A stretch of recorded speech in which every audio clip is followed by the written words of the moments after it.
আমন্ত্রণ সবাইকে road two democracy অনুষ্ঠানে। সঙ্গে আছি ডক্টর তৌহিদুল হক। দর্শক, অনুষ্ঠানটি শুক্র থেকে রবি এই 3 দিন এই সময়ে RTVতে নিয়মিত সম্প্রচার হয়, দেখার আমন্ত্রণ রইল। দর্শক, নির্বাচনের সুনির্দিষ্ট রোডম্যাপ ঘোষণা না হলেও দেশ জুড়ে বইতে শুরু করেছে নির্বাচনের আমেজ। মাঠে সরব রাজনৈতিক দলগুলোর সম্ভাব্য প্রার্থীরা। সংস্কার প্রস্তাব নিয়ে ঐকমত্য কমিশনের সঙ্গে রাজনৈতিক দলগুলোর সংলাপ চলছে, তবে নির্বাচন সংস্কার ও বিচার ইস্যুতে এখনও ঐকমত্যে পৌঁছাতে পারেনি প্রধান রাজনৈতিক দলগুলো। বিএনপির অভিযোগ, নির্বাচনের বিকল্প হিসাবে সংস্কারকে সামনে আনা হচ্ছে। জাতীয় নাগরিক পার্টির উত্তরাঞ্চলের মুখ্য সংগঠক সার্জিজ আলম বলেছেন, জুলাই গণঅভ্যুত্থানের শহীদদের হত্যাকাণ্ডের বিচারের আগে বাংলাদেশের সংস্কার এবং নির্বাচনের কোনো কিছুই প্রাসঙ্গিক হতে পারে না। এদিকে প্রধান নির্বাচন কমিশনার বলেছেন, ঐকমত্য কমিশনের সংস্কারের দিকে তাকিয়ে থাকবে না নির্বাচন কমিশন।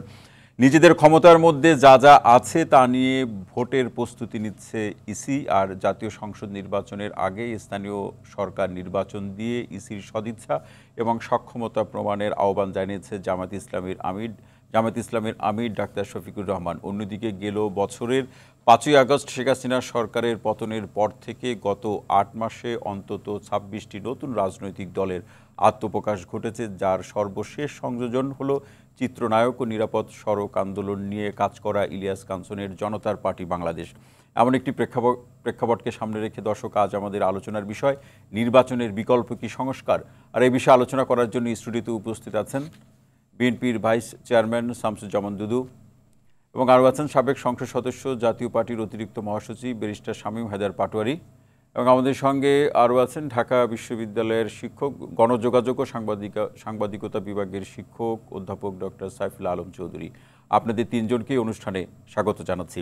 দর্শক, বরাবরের মতো আপনাকেও জানিয়ে রাখি, স্ক্রিনে দেখানো নম্বরে ফোন করে সম্মানিত আলোচকদের কাছে আজকের যে বিষয় সংস্কারের নির্বাচনের বিকল্প সংস্কার কিনে এই বিষয়ে প্রশ্ন রাখতে পারেন, কিংবা একজন সচেতন এবং নাগরিক হিসাবে, বিবেকবান নাগরিক হিসাবে আপনার যা ভাবনা রয়েছে সেটিও আমরা শুনতে চাই এবং অন্যদের মাঝেও সেটিও ছড়িয়ে দিতে চাই। আপনাদের ফোনের অপেক্ষায় থেকে যাচ্ছে আলোচনায়।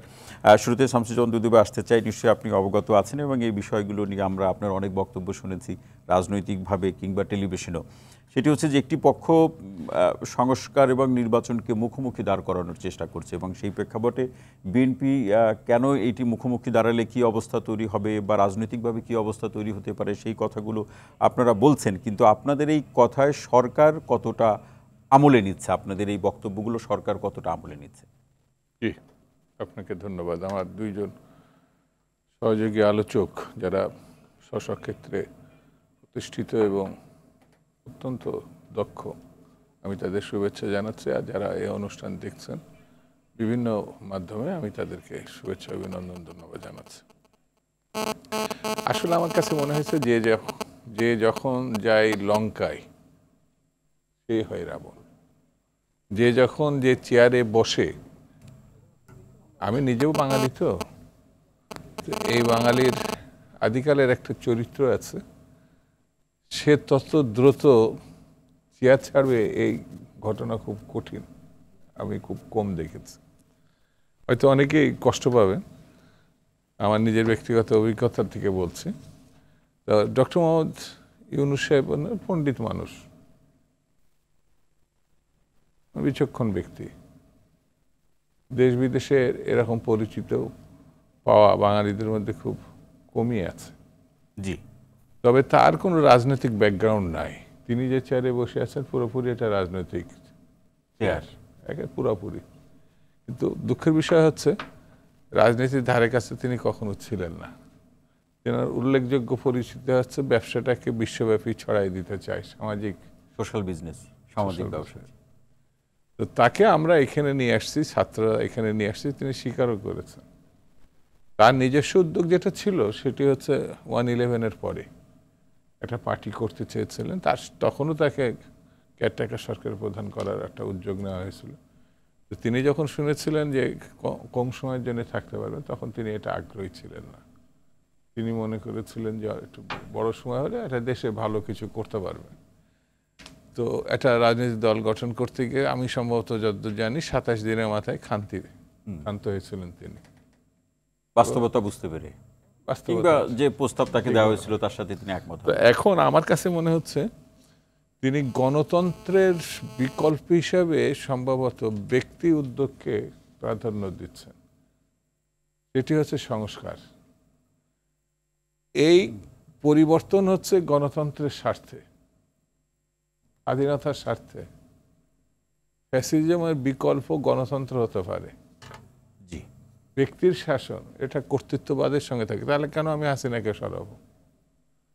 3টে নির্বাচন হয়েছে, যে নির্বাচন সম্বন্ধে যারা অংশগ্রহণ করছে তারাও এটা সহজভাবে ভালোভাবে নেয় না। অনেকে বলছে তারা এমপি হয়েছেন, তারা নিজেরাও বিশ্বাস করেন না। না মানে নেয় নাই, তাদেরও ওদের যে ভালো একটা ইলেকশন হলে একেবারে কমপ্লিটলি শেখ হাসিনা ব্যক্তি উদ্যোগে এটা জালিয়াতি পর্যায়ে নিয়ে গেছিল। এত ভয়াবহ নির্বাচনী ব্যবস্থা পুরোপুরি ধ্বংস করছেন। আমি অন্য কাউকে দোষারোপ করি না, শেখ হাসিনা এবং তার বসংবদ পার্টি, মন্ত্রিপরিষদ, তার সঙ্গে লোকজন এতে সহযোগিতা করছে ভয়ঙ্করভাবে। সেই ব্যবস্থাকে 15 বছর 16 বছর পর আমি ভেঙে ফেললাম কিসের জন্যে? সংস্কার করার জন্যে, একটি জনগণের সরকার প্রতিষ্ঠার জন্য, রাজনৈতিক ব্যবস্থাপনার মধ্যে দিয়ে একটি নির্বাচন, যে নির্বাচনে মানুষ ভোট দিতে পারবে, অর্থাৎ ন্যূনতম ভোটাধিকারটা মানুষের কাছে নাই, ওটা ফেরত দেওয়া। এই কথা আমরা 15 বছর 16 বছর আগে থেকে হাসিনার বিরুদ্ধে আন্দোলন করছি, ভোটের কথা বলছে, আজকে হঠাৎ বলছি না। যারা ফ্যাসিবাদের বিরোধিতা করছে তারা এই ভোটের কথা বলছে। কিন্তু সেটাকে আমার কাছে মনে হয়েছে সেই নির্বাচনটাকে আড়াল করার জন্যে আমরা কিন্তু সংস্কারের বিরোধিতা করিনি, যেগুলো প্রয়োজনীয় সেই বিষয়গুলো, অর্থাৎ ভালো একটা নির্বাচন করার জন্য যে দরকার সেটি দাঁড় করানো। আপনি লক্ষ্য করবেন যে বিভিন্ন মহল থেকে তৈরি করা হচ্ছে যে আমাদের কি ডক্টর ইউনূস সাহেবের হাতে ম্যাজিক আছে, তিনি এই করে ফেলবেন, তিনি ওই করে ফেলবেন, এরকম বিভিন্ন ন্যারেটিভের কথা আমরা সোশ্যাল মিডিয়া বা আমরা লক্ষ্য করছি বিভিন্ন। আর যে ইলেকশনের কথা বলছে সে হয় ভারতের দালাল, না হলে আওয়ামী লীগের দালাল, না হলে আওয়ামী লীগের পুনর্জীবিত করতে চাচ্ছে। যে ইলেকশনের কথা বলছে দেখবেন যে একটা লক্ষণীয় ব্যাপার, যে এই যে কি বলে ওটাকে, হাসিনার যারা পরিবর্তনের দাবিদার তাদের নতুন পার্টি আছে এনসিপি, আর এনসিপি হচ্ছে সরকারের সমর্থক। যে কোনোভাবে ওকে এনসিপি গঠনে একটা বড় ভূমিকা আমার বিবেচনায় ডক্টর মোহাম্মদ ইউনূস আছে। সেটি হচ্ছে ডক্টর ইউনূস বিদেশি পত্রিকায় যে মুহূর্তে সাক্ষাৎকার দিচ্ছেন যে শিক্ষার্থীদের স্বপ্ন বাস্তবায়নে তাদের সংগঠন করার একটা উদ্যোগ থাকতেই পারে, তারা এটা করতেই পারে। এর থেকে বড় সমর্থক ফিলোসোফার যেমন জাসদের সিরাজুল আলম খান, জানি না আপনার তার কথা মনে আছে কিনা, তিনি কোনো পদ পদবিতে ছিলেন না, এমনকি ডক্টর মোহাম্মদ ইউনূসের মতো সরকারি ক্ষমতাও ছিলেন না, কিন্তু তাকেই মুখ্য করে ধরা হয় জাসদের থিঙ্কার, জাসদের গুরু, জাসদের প্রতিষ্ঠাতা, এভাবে ধরা হয় সিরাজুল আলম, দাদাভাই হিসেবে পরিচিত, দাদাবাদী হিসাবে পরিচিত। তো আমার কাছে যেটা মনে হয়, এখন যেটা মনে হয়, যদি আমরা নির্বাচনে নিয়ে যেতে পারি জাতিকে, দেশকে, তাহলে সংকট কমবে, তাহলে সংকট কমবে। আর যদি এটা আমরা করতে ব্যর্থ হই, নতুন নতুন সংকট ইতিমধ্যে দেখা দিচ্ছে, এই সংকট আরো বাড়তে পারে। জি, শামসুজ্জামান দুদুভাই অসংখ্য ধন্যবাদ। ব্যারিস্টার শামীম পাটোয়ারি আসতে চাই, যেটি দুদুভাই যেখানে শেষ করলেন সেই জায়গাটি নিয়ে, যে নির্বাচনের দিকে যাত্রাই হবে আমাদের সকল যে অপ্রাসঙ্গিকতা কিংবা যে বিশৃঙ্খলা অরাজকতা আছে সেই জায়গা থেকে একটা রাজনৈতিক সমাধান তৈরি হবে। কিন্তু এর বিকল্প ভাবতে গেলে দেশের মধ্যে অস্থিতিশীলতা কিংবা বিরাজনীতির যে প্রসঙ্গ বা অস্থিরতা আরও বেশি বাড়বে। আপনিও সেটি একমত কিনা দুদুভাইয়ের মন্তব্যের সাথে? প্রথম কথা হচ্ছে যে এই সরকারটা একটা অন্তর্বর্তী সরকার, সংবিধানে অন্তর্বর্তী সরকার বলে কোনো শব্দ নাই। যদিও এই সরকারটি আসার সময় সুপ্রিম কোর্টের একটা রেফারেন্স নিয়েছে আর্টিকেল 106-এর আন্ডারে। আর্টিকেল 106 বলেছে লয়ের কোনো ব্যাখ্যার প্রয়োজন হলে মহামান্য রাষ্ট্রপতি সুপ্রিম কোর্ট থেকে সে ব্যাখ্যা নিতে পারবেন। কিন্তু লয়ের যেখানে ল নাই সেখানে আর্টিকেল 106 ল তৈরি করতে পারবে না। মানে প্রয়োজন কখনো কখনো আইনে পরিণত হওয়ার মতো উদাহরণ তৈরি হতে পারে। যেখানে আইন আছে আইনের সর্বোচ্চ ব্যাখ্যা করার ক্ষমতা আছে, কিন্তু যেখানে আইন নাই সেখানে আপনি ডক্টরিন অফ নেসেসিটি আনতে পারেন। রাইট, ডক্টরিন অফ নেসেসিটি কোথায় আছে আসলে? ডক্টরিন নেসেসিটি তো কোথায় নাই। ডক্টরিন নেসেসিটি ছিল মার্শাল লর সময়, সেই মার্শাল লগুলো সবই সুপ্রিম কোর্ট পরে না বলে দিয়েছে, বাট ওইটা একটা বাস্তবতা। এখন সময় বর্তমান সরকারের সবচেয়ে বড় দুটি জিনিস নিয়ে আমরা হেজিটেশন দেখছি। একটা হচ্ছে সময়ের ব্যাপারে, কখনো জুন, কখনো জানুয়ারি, কখনো ডিসেম্বর। এটা সকল দলকে নিয়ে নিভৃতে আলোচনা করে অ্যাকচুয়ালি কতদিন সময় এই সরকারের প্রয়োজন বা এই সরকারের লোকরা এরপরে কিভাবে তারা দেশের কাজ করতে চায়, কতজন চায়, কিভাবে চায়, এটা আলোচনা করেই সমাধান করে যেত। কিন্তু এই জিনিসটাকে কিছুটা ভেগ রাখার কারণে একটা বড় রকমের শঙ্কা সৃষ্টি হচ্ছে। আর যদি মেজর পলিটিক্যাল পার্টিরাই তাকে সময় না দেয়, তাহলে ওনাকে ক্ষমতায় থাকতে গেলে অথরিটেরিয়ান হতে হবে। আইদার ওয়ে পুলিশকে নির্দেশ দিতে হবে, অ্যাডমিনিস্ট্রেশনকে সেক্ষেত্রে সেই ধরনটা কেমন হবে? সেটা একটা পর্যায়ে গিয়ে নিবর্ধনমূলকই হবে। একটা পর্যায়ে গিয়ে নিবর্ধনমূলকই হবে। আমরা যদি 111-এর সাথে কিছুটা কম্পেয়ার করি, 111 তো এসে দুই দলকেই শায়েস্তা করে ফেলেছিল এক মাসের মধ্যেই, ব্যবসায়ীদের শায়েস্তা করে, মানুষের মধ্যে ব্যাপক উল্লাস যে এইবার জনগণের ক্ষমতায়ন আসবে। জেনারেল মঈন হয়ে গেলেন অ্যাভাটার, আমাদের কথাবার্তা যেরকম ছিল। কিছুদিন পরে কিন্তু ইকোনমিক কারণে তারা ডিসিশন নিলে চলে যেতে পারে। ঢাকা ভার্সিটির একটা ঘটনা, একটা লাথি। তো ওরকম ঘটনাগুলো তারা নিবর্ধনও করতে হয়েছে তাদের অনেককে, এবং দেখা গেল যে অনেক মেজররা করাপশনও জড়ায় গেছে। যখনই আপনি ট্রেডিশনাল সিস্টেমের বাইরে কোনো গভর্নমেন্ট রাখবেন, ব্যাপক উন্নয়ন করলে, ব্যাপক রিফর্ম করলে, ব্যাপক ঐক্যমত আনতে পারলে এটা এক্সটেনশন হবে। আর যদি ব্যাপক উন্নয়ন, ব্যাপক রিফর্ম, ব্যাপক ঐক্যমত ছাড়া আপনি জোরপূর্বক এক্সটেনশন করেন, তাহলে আপনার এক্সিট অথবা ট্রানজিশন যেটা হবে, পাওয়ার ট্রান্সফারটা পিসফুল হবে না। না, সেই জায়গাতে শামীম ভাই, যে নির্বাচন বিলম্বের প্রশ্নে বিএনপি সহ অন্যান্য রাজনৈতিক দলগুলো একমত হতে পারে, এরকম কোনো সংস্কার বা বিচারের উদ্যোগ বা সরকারের সাফল্য সেটা 8 মাসে কতটুকু দেখছে? না, সেটা একদম জিরো পর্যায়ে, টু বি অনেস্ট। আমরা মনে করি 8 মাসে 800 সংস্কার করা যেত, 8 মাসে 2-4টা মামলার রায় দেওয়া যেত। অনেকাংশেই আমার মনে হয় সরকারের অ্যাডভাইজাররা বা সরকার নিজেই এটাকে দেরি করছে, কারণ এটা করলে ইলেকশন করতে হবে, তো এটা না করলে ইলেকশন করা যাবে এমন একটা পদ্ধতিতে যেতে চাচ্ছে, যেটা কখনোই গ্রহণযোগ্য না। আরেকটা জিনিস আছেন, আমরা ধরে নিচ্ছি সুষ্ঠু ভোটে বিএনপি ক্ষমতায় আসবে, নাম্বার আমরা বলতে পারি না। তো বিএনপি যদি তিক্ততার মধ্যে দিয়ে ক্ষমতায় আসে, তাহলে এই গভর্নমেন্টের সংস্কারগুলো বিএনপি ওন করবে না, এবং পার্লামেন্ট ওন না করলে, অ্যাজ এ পার্লামেন্টের আমি জানি কোনো সংস্কার না, এর কোনো ভবিষ্যৎ নেই, কোনো ভবিষ্যৎ নাই। এটা পার্লামেন্টে ওন করতে হবে, র্যাটিফাই করতে হবে, এবং নতুন আইন করে কনভার্ট করতে হবে, অর্ডিন্যান্সকে অ্যাক্টে কনভার্ট করতে হবে, যদি এখন অর্ডিন্যান্স হয়নি। তো রিফর্মটাও তো খুব নেসেসারি স্টেজে আছে।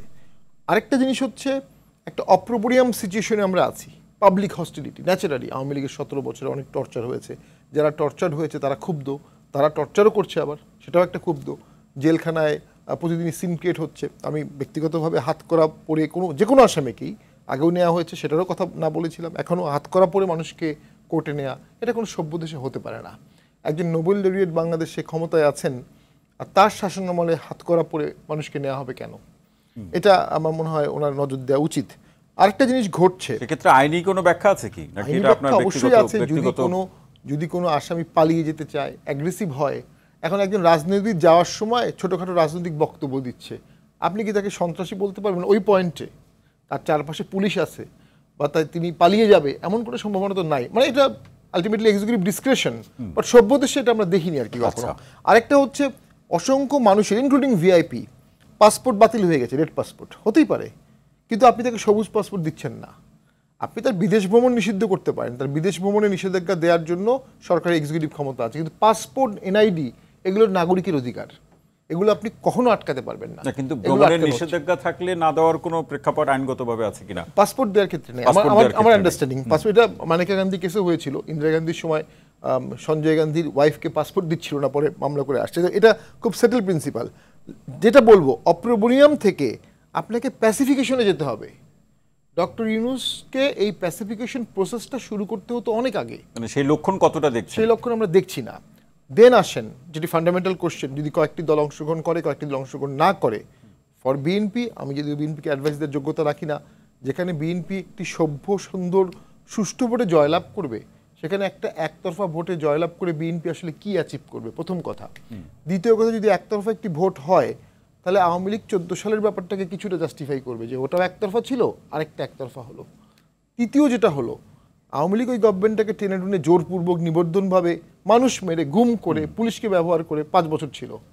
আরেকটি সরকার যে 5 বছর থাকতে পারবে, এটা কিন্তু কোনো গ্যারান্টি না। তাহলে এই ভাবনা তো আসলে বিএনপির থেকে সরকারের থাকবে বেশি। হ্যাঁ, সরকার এই ব্যাপারটা করছে না কেন, এটা করেছে, একেবারে করেনি তা না। আপনি পদ্ধতিগতভাবে তাই তো।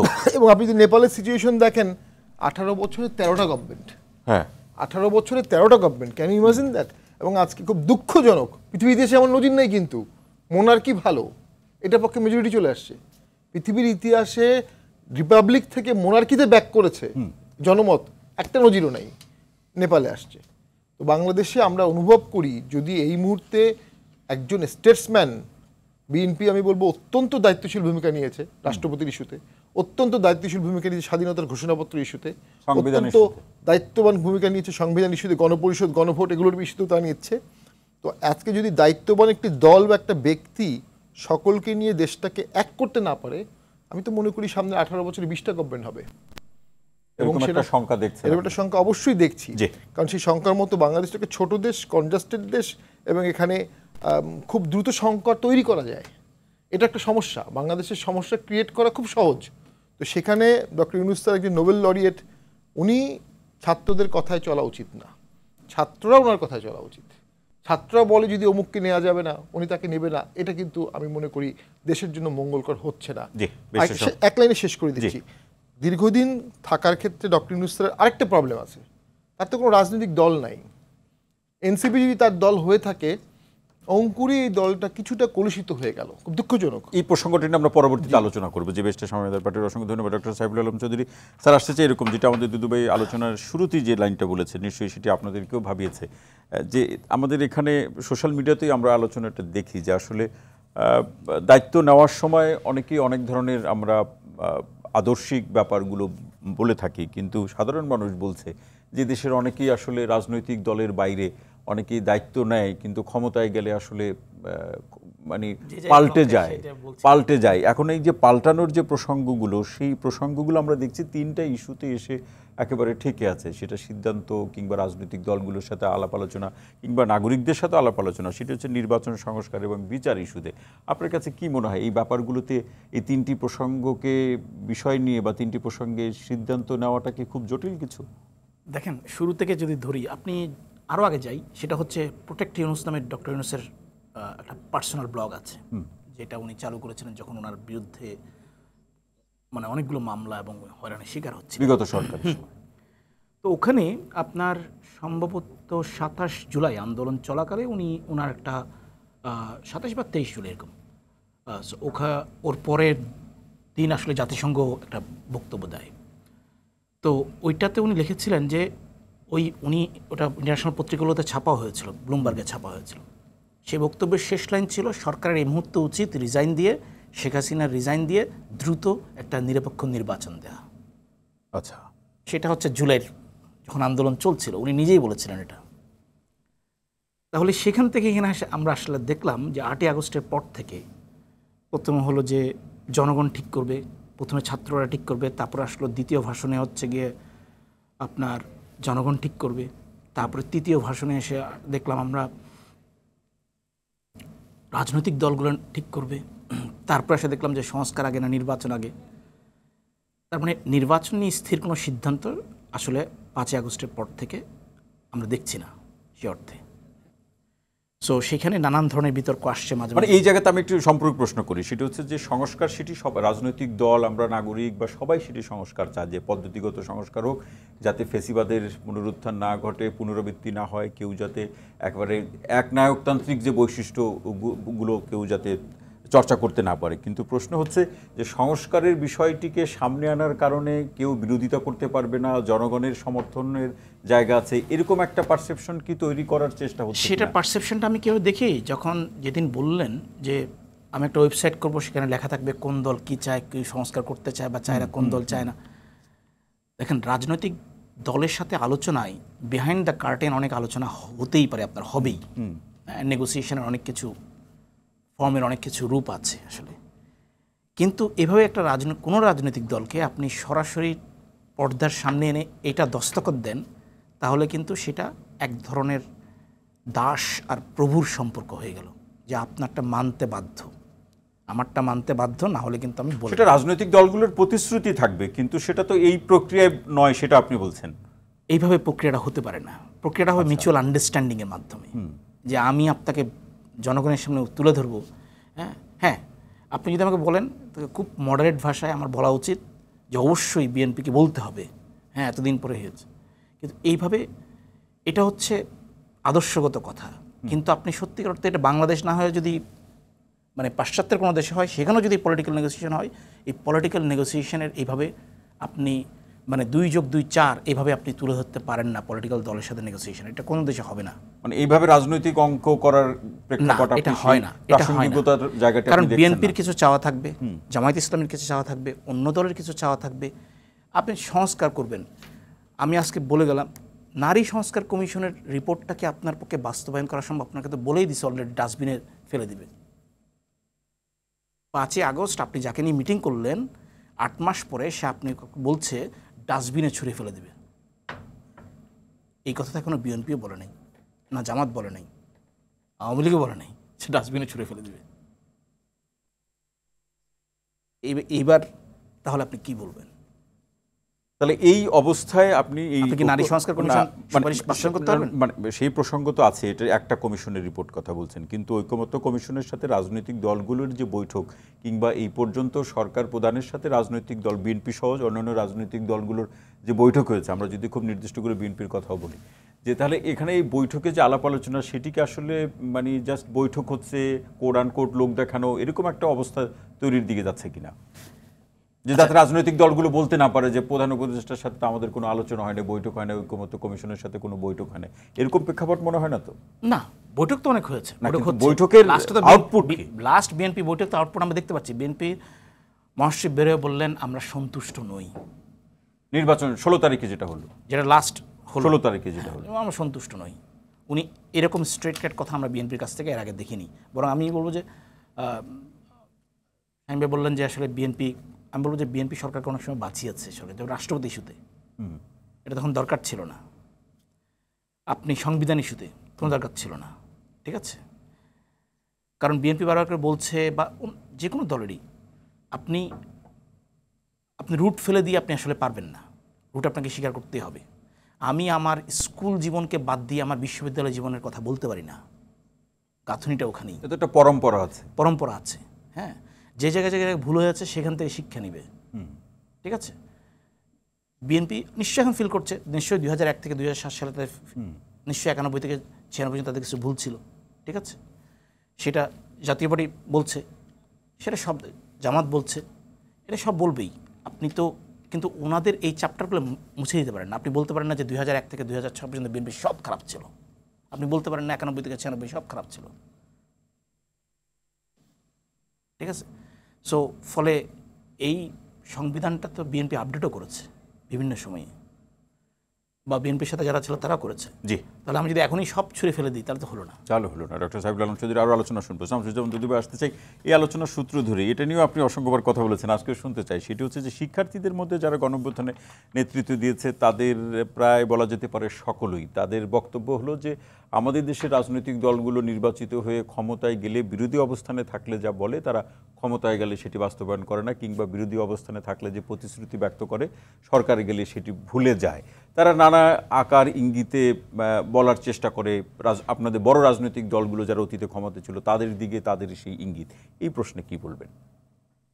আসলে হয়েছে কি, এই যে শিক্ষার্থীরা বললেন, শিক্ষার্থীদের তো ইয়েতে থাকার কথা, শিক্ষাঙ্গনে পড়াশোনায় থাকার কথা। আমরা গণঅভ্যুত্থান করেছি, 69 গণঅভ্যুত্থান হয়েছে, কিন্তু কোনো এর আগের এই গণঅভ্যুত্থানের আগে কোনো শিক্ষার্থীরা বাপ বয়সীর লোককে দাঁড় করিয়ে তিনি মন্ত্রী পর্যাদার মানে পর্যায়ের উপদেষ্টা হয়ে চেয়ারে বসে দেশ পরিচালনা করছে, মানে শিক্ষার্থীরা দেশ চালাচ্ছে। তো কদিন দেখলাম যে কলেজের ছেলে হচ্ছে উপদেষ্টা হয়েছে রেলওয়ে একটা কমিটির। ওরা যদি কথা বলে মানে রাজনৈতিক দল সম্বন্ধে, হ্যাঁ, এটা বলতে পারে। আরো বেশি বলতে হবে ডক্টর ইউনূসকে লক্ষ্য করে যে সে কি চায়। রাজনৈতিক দলের কথা বলার দরকার নাই, ইলেকশনটা দিতে হবে তাদের বলা উচিত। ওই জন্য ইলেকশনটা দিতে হবে। তাদের একটা পার্টি আছে, কি নাম বললেন? এনসিপি, এনসিপি, জাতীয় নাগরিক পার্টি। হ্যাঁ, নাগরিক পার্টি করে। তারা একটা যদি পিপুলস তাকে ভোট দেয়, জনগণ তাদেরকে সমর্থন করে, ঠিক আছে, তাহলে অতীতের রাজনৈতিক যে দলগুলোর ব্যর্থতা বলছে বা খারাপ হিসাবে চিহ্নিত করে তারা বাদ হয়ে যাবে, তো বাদ হয়ে যাবে না? তো তারা ইলেকশন ছাড়াই কথা বলছে কেন? কারণ তাদের উস্তাদ হচ্ছে প্রধানমন্ত্রীর পর্যায়ের চেয়ারে বসে আছে। এই যে দেখেন না, স্থানীয় সরকারের যে ছেলেটা আছে আসিফ মাহমুদ, তার বাপ এখন কন্ট্রাক্টর হয়েছে একই ডিপার্টমেন্টের। সে আবার বাতিলও করেছে, পরে করছে নাকি? লাইসেন্স বাতিল করেছে। বাতিল করেছে, আবার সে ক্ষমা চেয়েছে। কে? আসিফ মাহমুদ আসিফ ক্ষমা মাহমুদ চেয়েছে। ক্ষমা চেয়েছে, পদত্যাগ যেটা তার করেনি ভুল কেন? হয়েছে। পদত্যাগ করলে না বুঝতাম যে সত্যি নীতিগত অবস্থানে আছে, ক্ষমা চাবে কেন? তার বাপ কি কন্ট্রাক্টই করার ক্ষমতা রাখে না? এদেশে হাজার হাজার কন্ট্রাক্টর, কে ওই জায়গায় বসে বাপকে দিয়ে কন্ট্রাক্টরই করছে, তার সম্বন্ধে তো অনেক কথাবার্তা ইতিমধ্যে ছড়াইছে। এটাই মানে বাস্তবতা বর্তমানে এখন।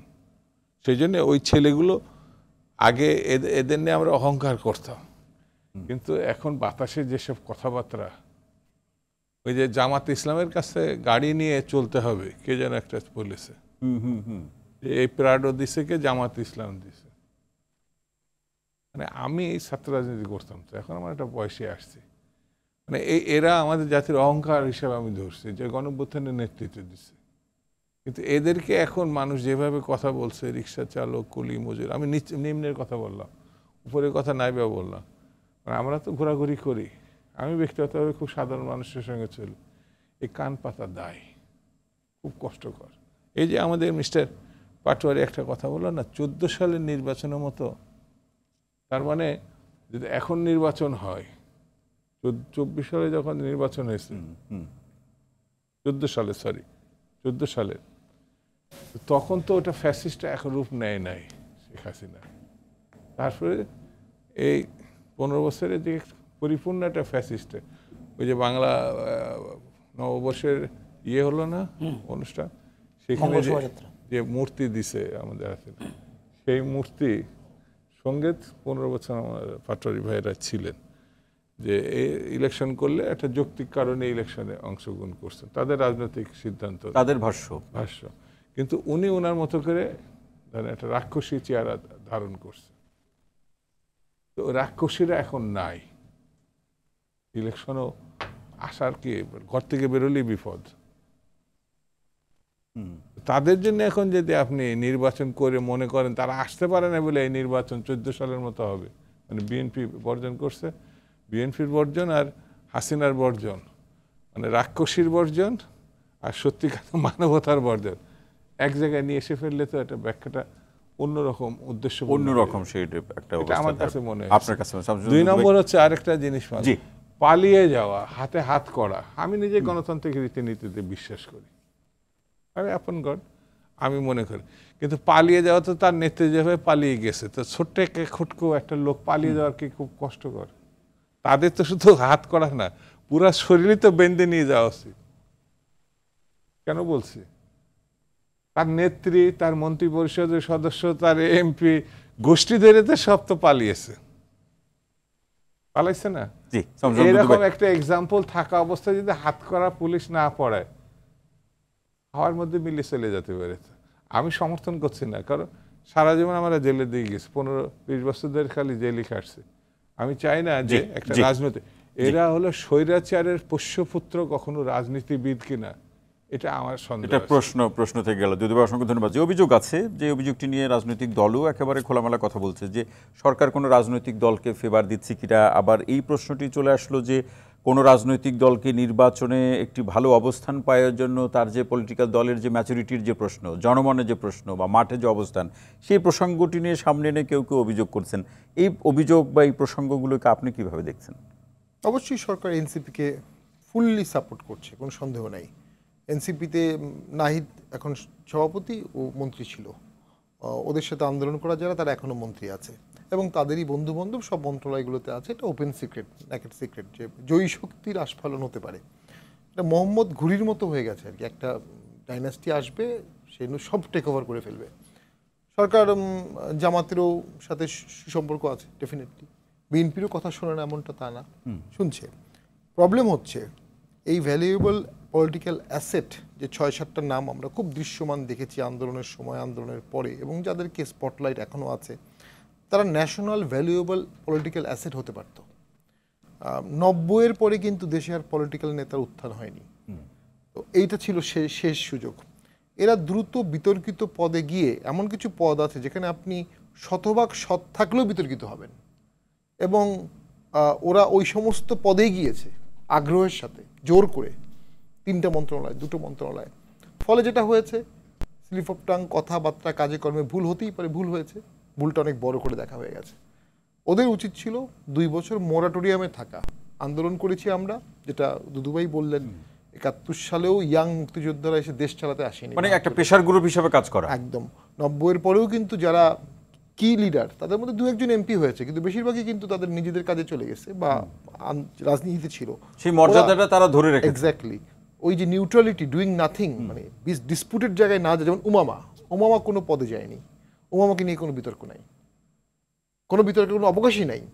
তো সেক্ষেত্রে যারা পদে গেছে মোটামুটি সবারই বিতর্ক হয়ে গেছে, এবং আমার খুব দুঃখ লেগেছে, কারণ এদেরকে ঘিরেই তো আমরা একটা স্বপ্ন দেখেছিলাম, এদিকে ঘিরে অনেকে স্বপ্ন দেখেছিল। এই স্বপ্নটা আশাহত হয়ে যাচ্ছে আস্তে আস্তে।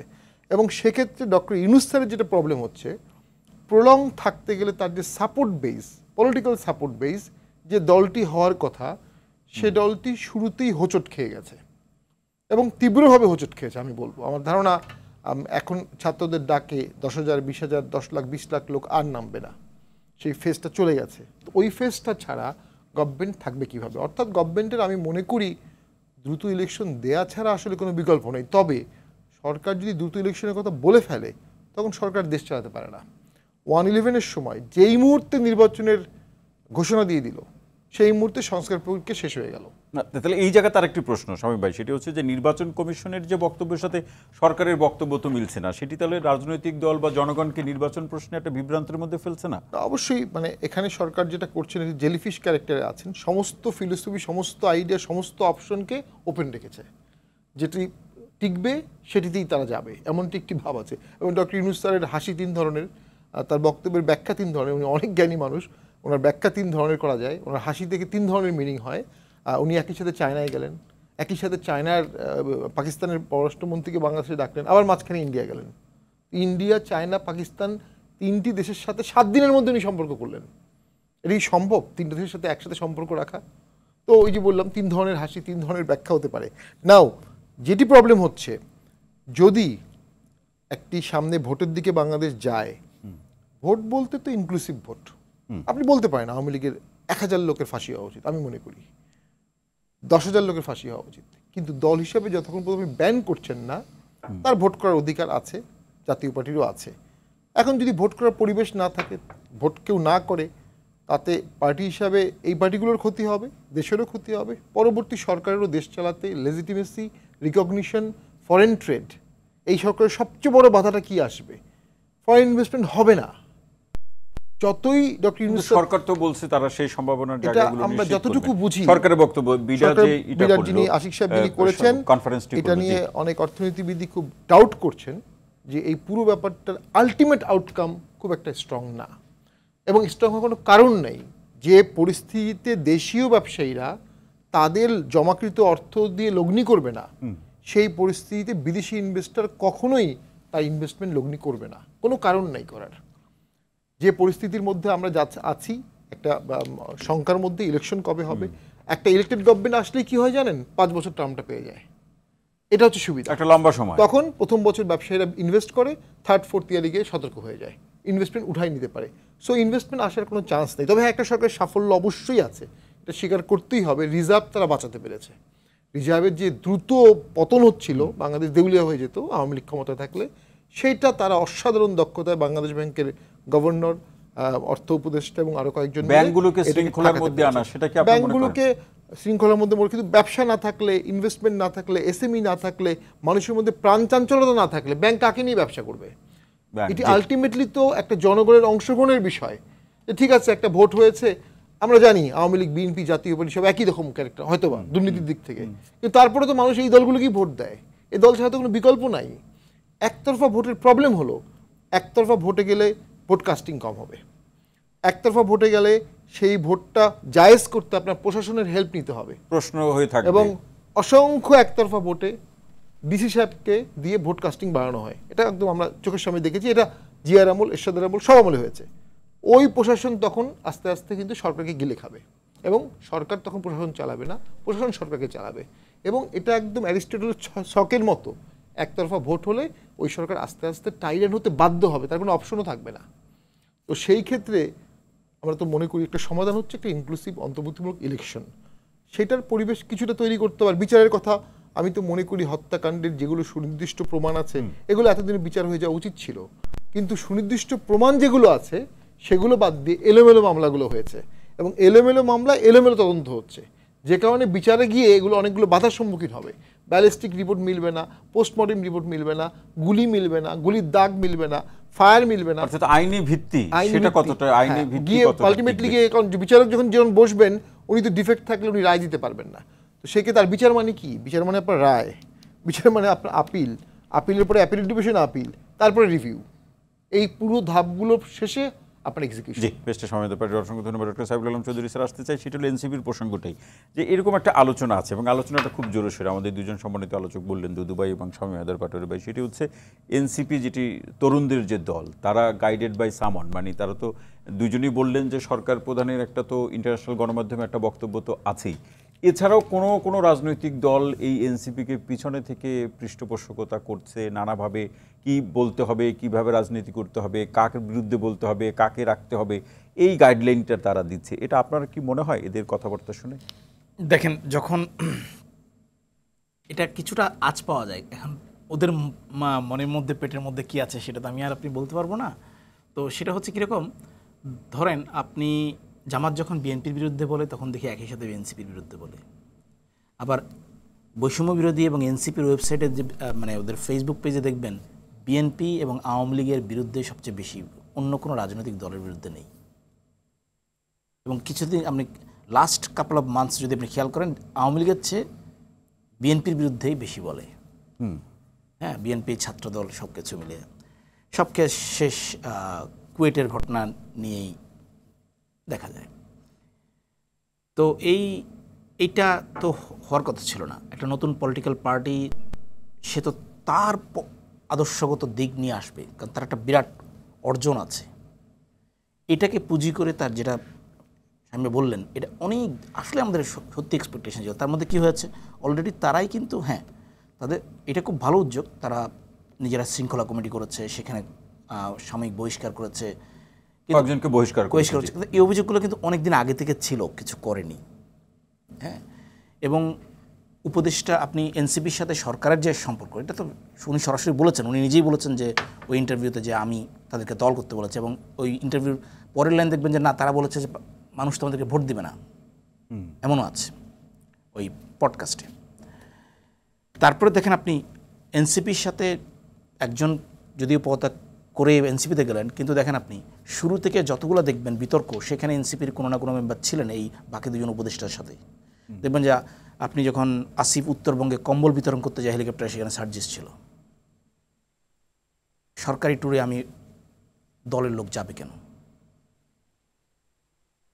তাই না? সো এরকম অনেকগুলো অভিজ্ঞতা। তারপরে সরকারি সম্পত্তি এনসিপির শুরুর দিন থেকে একটা সোশ্যাল মিডিয়াতে ভাইরাল হয়েছিল, পরে পত্রপত্রিকা নিউজ আসছে, সেটা হচ্ছে বৈষম্য বিরোধী, হ্যাঁ, সরকারি গাড়ি ব্যবহার করেছে। তো এরকম ব্যাপক যে পাঠ্যপুস্তক থেকে শুরু করে তারপরে এপিএস সরাই দেওয়া, অনেক কিছু আছে। তো ফলে আলটিমেটলি যেটা হচ্ছে যে এই বিএনপি মাঝখানে তুলেছিল যে আসলে এই অবস্থায় নির্বাচন হলে আদৌ এটা নিরপেক্ষ হবে কিনা, এটার বড় প্রশ্ন। ইনক্লুসিভের কথাটা পড়ে যাই আমি, যে আমরা 15 বছর 16 বছর ভোট দিইনি। যেমন নুরুল কবির বলছিলেন শুরুর দিকে, যখন ইলেকশন ঝুলে যাচ্ছিল, একটা টক শোতে আমি দেখেছিলাম যে নিউজের সম্পাদক বলছে আমি তো বয়স হয়ে গেছে, 15 বছর ভোট দিতে পারি নাই, এখন আদৌ আসলে মরার আগে ভোট দিতে পারবো কিনা সেটা একটা সন্দেহ।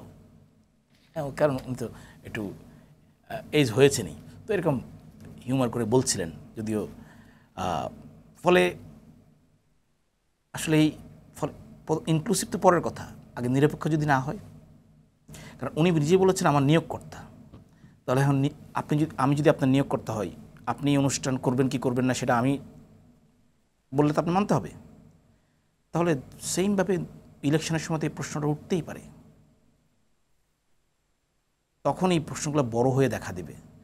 আর ইনক্লুসিভনেস, শোনেন, প্রথম এই সরকারের 1 নম্বর এজেন্ডা হওয়ার কথা ছিল, যেটা আসলে এজেন্ডার মধ্যেই নাই, আমি শামীম ভাইয়ের সাথে একমত, সেটা হচ্ছে জুলাই হত্যাকাণ্ডের বিচার। না, আবার মানে সেই বিচার এবং এই প্রসঙ্গে আরেকটি প্রশ্ন, ওই প্রসঙ্গে যাওয়ার আগে, যে এনসিপি থেকে এনসিপির যে আহ্বায়ক, তিনি একটা মাঝখানে অভিযোগ করে বসলেন যে নির্বাচনে তারা যাবেন কি যাবেন না, বা নির্বাচন এখন দিলে নিরপেক্ষ কতটা হবে, কেন সেই প্রশ্ন যে প্রশাসনের অনেক জায়গায় বিএনপির সমর্থকরা আছেন, তারা বিএনপির পক্ষে কাজ করবেন, এরকম একটা তিনি আশঙ্কা ব্যক্ত করেছেন। তাই যেখানে তাদের বিরুদ্ধেই অভিযোগ আছে নানা অনেক কিছু নিয়ন্ত্রণের প্রশ্নে, সেখানে তারা এই যে আপনি যেটি বললেন যে সব কিছুতেই বিএনপিকে অভিযুক্ত করে বা বিএনপিকে টার্গেট করে যে তারা কথা বলছে, এই রাজনীতির পিছনের মোটিভটা কি? বাংলাদেশে খুব কম সংখ্যক লোক আপনি পাবেন যে কোনো না কোনো রাজনৈতিক দলের সমর্থক না, ওইটা খুব রেয়ার কেস। সেটা থাকুক, সেটা নিয়ে কোনো ই নাই, কিন্তু আপনি যেটা বললেন যে বিএনপিকে টার্গেট করে বলা, এখন এই মুহূর্তে খুবই স্বাভাবিক। এই মুহূর্তে যদি ইলেকশন হয় তাহলে সবচেয়ে বড় ক্ষমতায় যাওয়ার জন্য এগিয়ে আছে, এটা যে কেউ বলবে, আপনি যে কোনো সার্ভে করেন ইজিলি আসবে, হ্যাঁ, বিএনপি। সো আওয়ামী লীগ তো নাই মাঠের বাইরে, সো এখন তো বিএনপিকে তো টার্গেট করতে হবে। কিন্তু আমার মনে হয় যদি আপনি ভোট ব্যাংক হিসেবে ধরেন, এনসিপি শুরু থেকে যে আদর্শের কথা বলছে, আমরা শুরু থেকে দেখছিলাম অ্যান্টি ইন্ডিয়ান, শুরু থেকে দেখছিলাম প্রো ইসলামিক এক ধাপ। ফলে দেখেন বাংলাদেশে যদি আমরা সামনে কি হবে জানি না, কে নির্বাচন করবে না করবে, কিন্তু অতীতের ইলেকশনগুলো অ্যাটলিস্ট 2008-এর নির্বাচন পর্যন্ত যদি আমরা দেখি, তাহলে বাংলাদেশে ভোট ব্যাংক বড় আকারে 2টো এবং মোটা দাগে 4টা দলের বিভক্ত, সেই দুটোর মধ্যে আওয়ামী লীগ এবং বিএনপি। সো বড় অংশ, দুটির বড় অংশ। তো এই দুটো ভোট ব্যাংকে কিন্তু তাদের আদর্শগত ভোট ব্যাংক।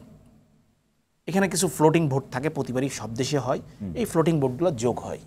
আপনি বিএনপির কর্মীকে মেরে ফেললেও শুনে আওয়ামী লীগে ভোট দিবেন না, আওয়ামী লীগের কর্মীকে মেরে ফেললেও আপনি বিএনপিতে ভোট দিবেন না। তাহলে vote bank, floating vote bank যদি ধরি, তাহলে ফ্লোটিং ভোটগুলো বিএনপিকে না দেখে এনসিপিকে দেবে।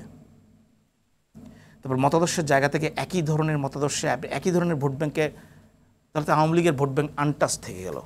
অথচ হওয়ার কথা ছিল তো আওয়ামী লীগকে এতদিনের দুঃশাসন থেকে আপনি ছিনিয়ে নিছেন, ওটাকে ক্যাশ করা হচ্ছিল। দেখো, তোমরা যারা আওয়ামী লীগে ভোট দিতা তারা ঠিক করনি, তারা আমরাই ঠিক ছিলাম, তোমার দল কি করেছে দেখো। হ্যাঁ, তাই সো ওই জায়গায় আমার কাছে ওই জায়গায় মনে হয়। সো এটা ইনক্লুসিভনেস তো পরে কথা, যখন নির্বাচন আসবে এটা অনেক ধরনের, কারণ আমরা মোটামুটি আসিফ মাহমুদ কিন্তু জাহাঙ্গীরনগর একটা অনুষ্ঠানে বলে ফেলেছেন যে ইন্টারন্যাশনাল কমিউনিটিগুলা প্রেশার দিচ্ছে, ইনক্লুসিভনেস ছাড়া নির্বাচন হবে না, অনেক আগেই, প্রায় 2-3 মাস আগে। সো সেই প্রেশার তো সরে যাবে না, কারণ আপনার 4 থেকে 5 হাজার কোটি টাকা লাগবে ইলেকশন করতে, সেই ইলেকশনের টাকাটা কে দিবে? আপনাকে ইউএন দিবে, আপনাকে কমনওয়েলথ দিবে, আপনাকে ইউএসএ দিবে। তারা কি ইনক্লুসিভ ছাড়া আপনাকে ইলেকশন করতে দিবে? তাদের তো ডিজাইন থাকবে, তাহলে আপনি টাকাটা ছেড়ে ইলেকশন করবেন? ডক্টর সাহেব ইসলাম চৌধুরী, অসংখ্য ধন্যবাদ। আর আলোচনা শুনবো শামসুজ্জামান দুদুবে আসতে চাই, 2টি নির্দিষ্ট বিষয় আপনার কাছে আলোচনা বা শুনতে চাই। শুরুতে জামাতের সাথে বিএনপি সম্পর্কে এখন কি অবস্থায় আছে? আমরা বিভিন্ন কথা শুনি আপনার। না, একসময় তারা আমাদের 4 দলে ছিল, পরে 18 দলে ছিল, তারপরে তো আর কোনো জোট নাই। স্বাভাবিক জোট যখন নাই, কিন্তু হাসিনা বিরোধী আন্দোলনে বা স্বৈরাচার বিরোধী আন্দোলনে তারা রাস্তা আমাদের সহযোগী ছিল। অন্যান্য রাজনৈতিক দল, বামঘেঁষা রাজনৈতিক দল, তারাও আমাদের সহযোগী ছিল। তো এই সহযোগীর মধ্য দিয়ে ধরেন আমরা আন্দোলনে থেকেছি। একটা সময় সরকারের পতন হয়েছে। তো পতন হয়ে যাওয়ার পরে একটা কথা বারবার হচ্ছে যে বিএনপি এবং জামাতের দূরত্ব বাড়ছে, বিভিন্ন পত্রপত্রিকা, বিভিন্ন মানুষ বিভিন্নভাবে বলে। আমি এই বাড়ার কমার ব্যাপারটা আমার কাছে খুব রহস্যজনক মনে হয়। তারা তো আমরা জোটে নাই, আচ্ছা, আর এখন স্বৈরতন্ত্র নাই, এখন সামনে ইলেকশন। মানে এখন আপনি বলছেন যে যার রাজনীতি করছে? অবশ্যই যে যার রাজনীতি করছে, যে যার মতো করে কথা বলছে। গণতন্ত্রের একটা সৌন্দর্য তো, মানে যেমন আমি যে কথাটা বলবো, এনসিপি বা জাতীয় পার্টি অথবা জামাত অথবা ইসলামী ঐক্য জোট, এই ধরনের নানান পার্টি আছে না, অথবা বামঘেঁষা রাজনীতি সিপিবি, এরা এদের মতো করে কথা বলবে। জি, তো এটাই তো গণতন্ত্রের সৌন্দর্য। জি, আরেকটা যেমন প্রশ্ন আমি একটা কথা বলি, আমি নারী অধিকারের পক্ষে, আমাদের পার্টির পক্ষে, তাই না? তো আরেক দল যদি নারীর বিপক্ষে অবস্থান নেয়, তার সঙ্গে তো আমাদের সম্পর্ক মানে যত ঘনিষ্ঠই হোক না কেন, ওই পয়েন্টে তো আমাদের সঙ্গে একমত হবো, আমরা কাজ করতে হবে। যেমন অনেকে আছে কি ধর্মীয় বলে কি বলে, আমাদের 4টে মূলনীতি আছে না, সেই মূলনীতির সম্বন্ধে যখন কথা, ধর্ম নিরপেক্ষতা, আমরা সকল ধর্মের মূল্যবোধে বিশ্বাসী। আমাদের দিক থেকে সকল ধর্মে, ইসলামী মূল্যবোধ না, কিন্তু ইসলামী মূল্যবোধ জামাত অথবা মুসলিম লীগ বা এইটাই, সকল ধর্মের মূল্যবোধ আমরা সকল ধর্মের মূলনীতিতে শ্রদ্ধাবোধ করি, সম্মান করি। মানে আমরা একদম দুদু ভাই শেষের দিকে আওয়ামী লীগ নিষিদ্ধের প্রশ্ন একটু শুনতে চাই, 2-1 লাইনে, যদি এটা একটা বড় প্রশ্ন, যদি 2-1 লাইনে কিছু বলেন। এই প্রশ্নটা সরকারকে করতে হবে। আপনার সরকার প্রধান আওয়ামী লীগ নিষিদ্ধের প্রশ্নে নেগেটিভ কথা বলেছে, আর সরকারের যারা শিষ্য তারা আবার এটা নিষিদ্ধ করতে চায়। আমরা স্বৈরতন্ত্রে নিষিদ্ধ চাই। স্বৈরতন্ত্রকে এখানে নিষিদ্ধ কেন, তাদের সমস্ত ক্ষমতা রহিত করতে চাই। এই প্রশ্নে যেমন জার্মানি যদি আপনি ইয়ে করেন, এক্সাম্পল নিয়ে আসেন, তাহলে দেখবেন নাৎসিরা এখনো পর্যন্ত বিশ্বে যেখানে থাক না কেন, কোনো কারণে ধরা পড়ে, তার বয়স 100 হয়, আবার বিচারে মুখোমুখি হতে হবে। আমি সেটা নিষিদ্ধ না করে একটা দলকে আমি কেন করছি?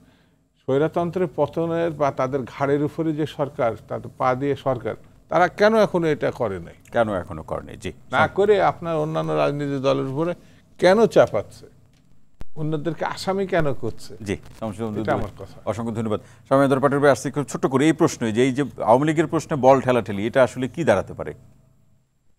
না দেখুন, আসলে আরব বসন্তের পরে যে দেশগুলো, দু একটি দেশ সবাইকে নিয়ে চলতে পেরেছে তারা টিকে গেছে, যে দেশগুলো সবাইকে নিয়ে চলতে পারেনি তারা এখনো যুদ্ধের মধ্যেই আছে।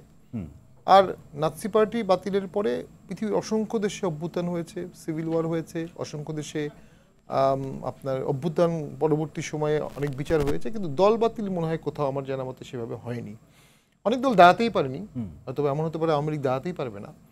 যেটি মূল দরকার, বুঝলাম আওয়ামী লীগ, কিন্তু এটা তো বিএনপির কাজ না, এটাই আপনি আমাদের সরকার প্রধান যখন বলেছেন, উনি বলেছেন যেহেতু বিএনপি চাচ্ছে না, হ্যাঁ, আমি কিভাবে এটা, মানে এখন প্রশ্নটা বিএনপির কাজ কিনা, এখন বিএনপির কাজ না, কিন্তু বেসিক্যালি আমি একটা জিনিস মনে করি, এটা আমি খুব স্পষ্ট করেই বলেছি, যে গত 6 মাসে বিএনপি যেটা আটকিয়েছে ওটা আটকিয়েছে, হয়নি।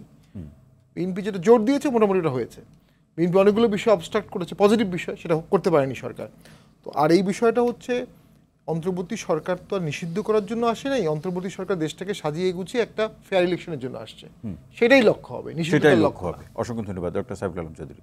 শেষ মন্তব্য ছোট্ট করে, ছোট্ট করে হচ্ছে, আওয়ামী লীগের কথা ভুলে যান আপনি। আমি ওর জায়গায় যাচ্ছে ইনক্লুসিভনেস, সেটা হয়নি বলে 5 আগস্টের পর থেকে শিক্ষা প্রতিষ্ঠান বলেন, প্রশাসনে বলেন, সব জায়গায় এই সমস্যাটা হচ্ছে। কারণ ডক্টর ইউনূসের প্রতি আমাদের এই সম্মানটা ছিল। উনি এসে এয়ারপোর্টে নেমে কিন্তু বলছিলেন, আজকের পর থেকে আপনারা কিন্তু আমাকে যদি চান তাহলে কিন্তু আমার কথা ভাঙচুর করবেন না, হ্যাঁ, নাহলে কিন্তু, তারপর তো শুনে নিই। তাহলে প্রশ্নটা হচ্ছে, এই যে যারা মব করছে, একবারও কি ডক্টর ইউনূস নিজে বলেছেন না আমি আর টলারেট করবো না, আপনারা এটা করতে পারেন না, এই মব ভায়োলেন্স বন্ধ করতে হবে? একবারও কি আইনের শাসন প্রতিষ্ঠা করতে চেয়েছেন?